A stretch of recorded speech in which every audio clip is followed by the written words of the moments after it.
All right, here we are. Very excited about this conversation today. Long time coming. I know. We have our little notes. We have our little plant Basil. in the books.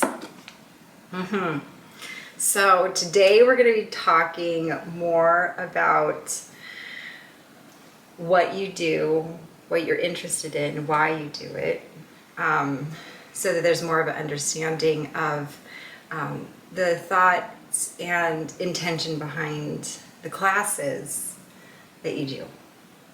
And and how that works alongside when we do classes together. Why Tiger Blossom and what you do works together really well. So tell us the two books that we're going to be talking about today, what their name is, the author, and super brief kind of explanation on what they're each on. Yeah, so we have Flowers for Elephants. You can kind of see the label on the side of it. Flowers for Elephants by Peter Martell. And then we also have Lo-TEK, designed by Radical Indigenism by Julia Watson. Very exciting. Yeah. I really enjoyed both of these books. This book is sustainably made, so kind of fell apart a little bit. It's biodegradable. Biodegradable, exactly what we need, but it did not last very long in my care. So. But it's still there. Yeah. And it's still beautiful. I have the cover still. Pulls off. Okay. So first we'll talk about the Flowers for Elephants. So if you want to talk about what in that book resonated with you, and just kind of sharing about that. I really enjoyed Flowers for Elephants because I just thought it was a really good story. I really enjoyed how it was mostly revolving around two men and their love for nature and how they just work together to protect their environment, protect a lot of the animals around them is what really got them into preservation and conservation. And Peter Martell is telling the story of these two men, and this is in Kenya. So like the story originates in Kenya, where there's a lot of trade of, I'm blanking on it right now. The tusks. The tusks and the horns of the rhinos, but it's called Ivory. Ivory, yes. I don't know how I can remember that. And so, yes, they're talking about the ivory trade and how bad the ivory trade is for all the elephants and the rhinos around them. That's why it's called Flowers for Elephants, is because there were so many elephants in particular that were being killed during this time for their tusks, for their ivory. And so, yeah, these two people used to be hunters in order to gain money to survive, and then they actually put all of their efforts into preservation and conservation after they noticed all the damage that was being done to these beautiful animals.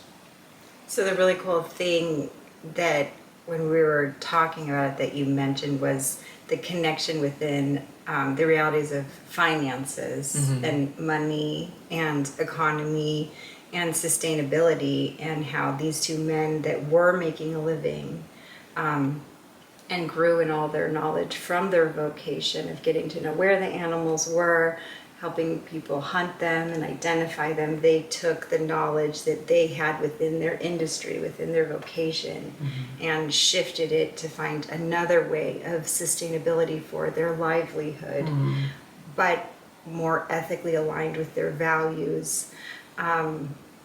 And because of their connection to the animals, they were connected to the earth and the environment that they were living in. Yeah. So what were some of the things that they did in that awareness where, like, why did they feel that the switching of the industry was important when it came to the interaction of human beings with animals and also with the land? That makes sense.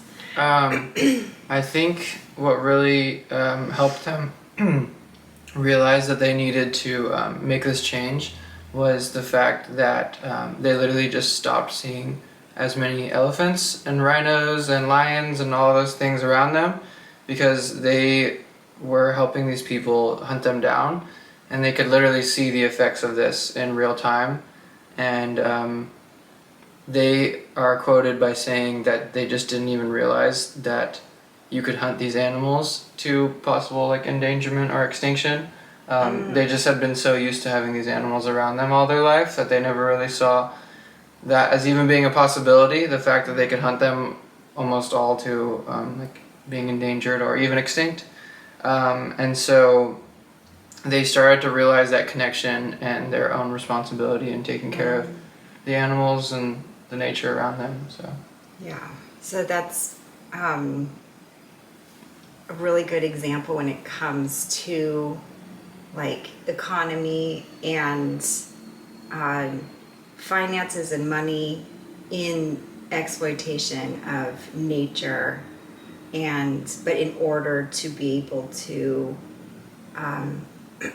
exploit that nature, you have to know it in a certain way, but they completely unaware of like that scientific equation of nature seems so abundant, so it'll never go extinct, but then them being so close, I'm actually seeing in real impact the extinction of the animals, and them actually being able to successfully come up with a solution while still using their same skill set, but to bring the change and the healing that probably very few people could actually do what they did because of the knowledge that they had. So they utilized their knowledge and expertise in order to make the situation better. I mean, that's a risky, scary shift, but such a good example of that.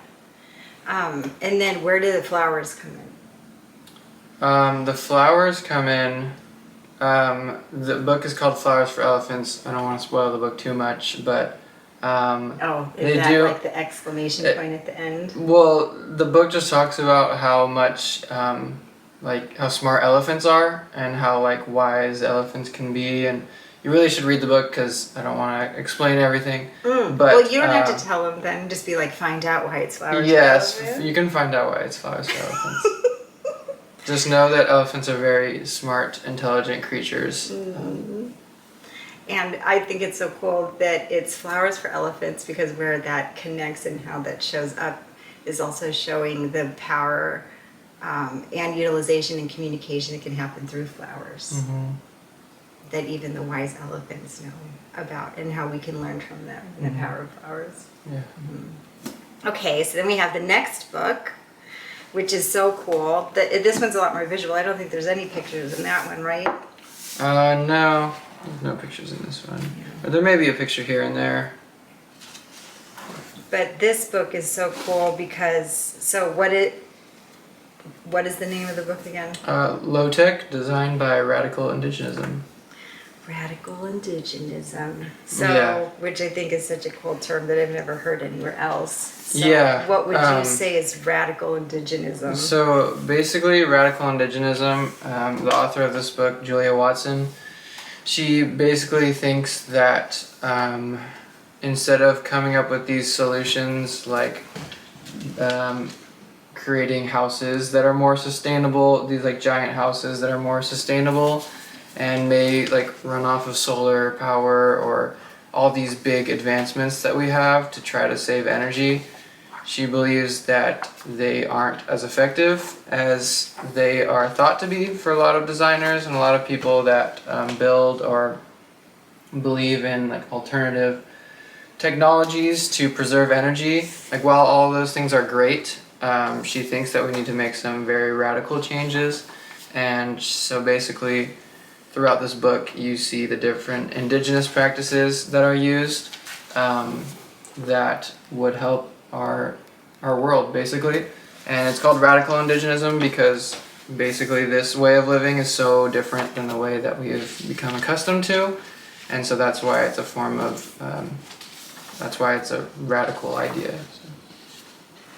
So what are some of the other things that impacted you and that you're wanting to introduce people to in and through your classes? I would say in my classes, the classes that I provide, I really just want people to feel connected to their environment.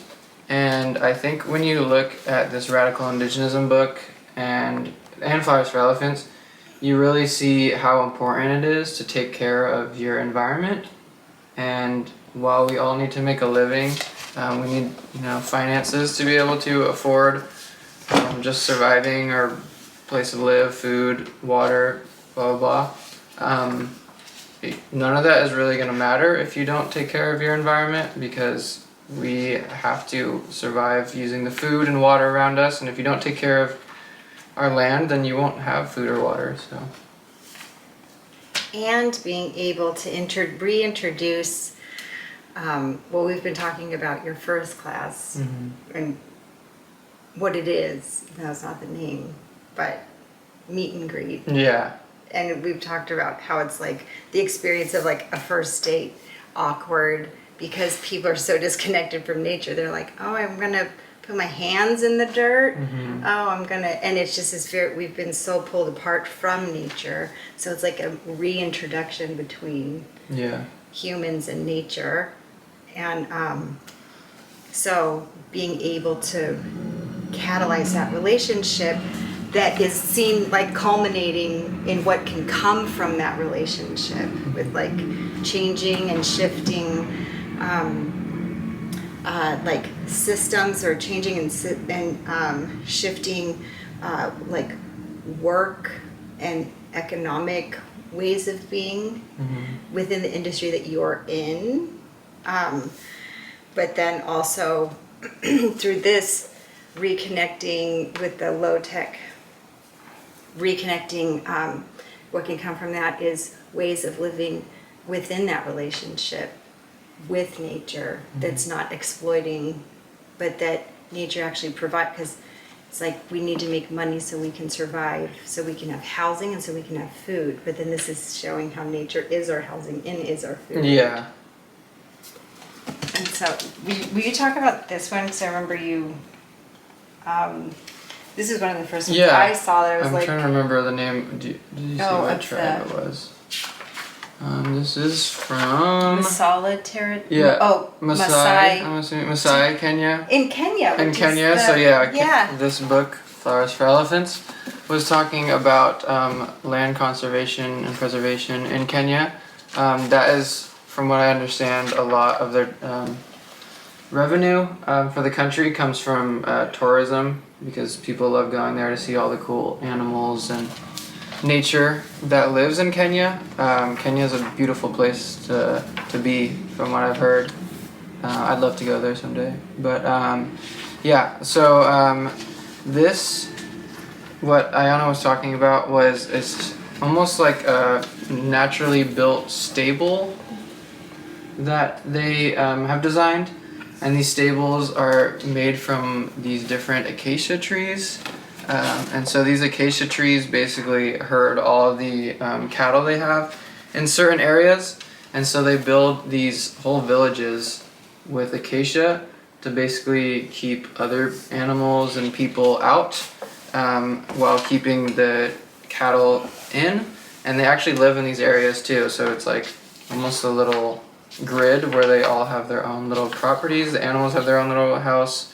The humans have their own little houses. And these are very easy to build and take down if needed. Yeah, too, so they're nomadic people. Yeah. So they're able to build these structures for their food and their community, and then take it down, and it disposes right back into the earth, and then they go to another place. Yeah. So like some people may call it semi-sedentary, because they're not establishing places to live for the long term, but they are establishing places to live for a certain amount of time and then moving on to another place. So the way of being is long term. The structures are not long term, but they have a very stable system that is long term living, but it's mobile and works with the earth.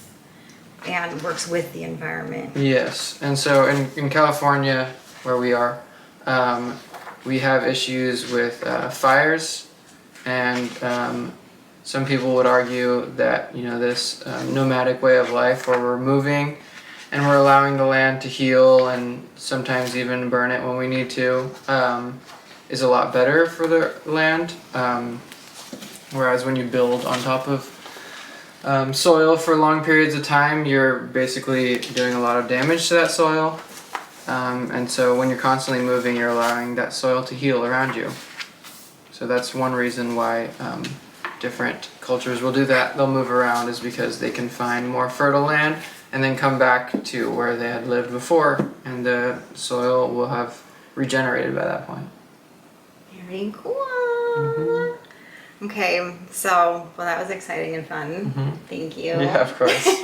So that's where, for you to be able to, it all starts somewhere, and we live in an environment and system that is very contrary to all of this, and so we can take these steps to bring more sustainable ways of being and regenerative ways of being, one step at a time, and reconnect with our home, which is the earth. Yeah. So, and then we'll end it with our little friend. Yep. Every time we make a video, I'm thinking we'll show the progress of our little Thai basil. It's so cute. Yeah. Hopefully next time it'll be way bigger. Yeah. And then eventually maybe we'll make a little something to eat with it. Yep. Yeah.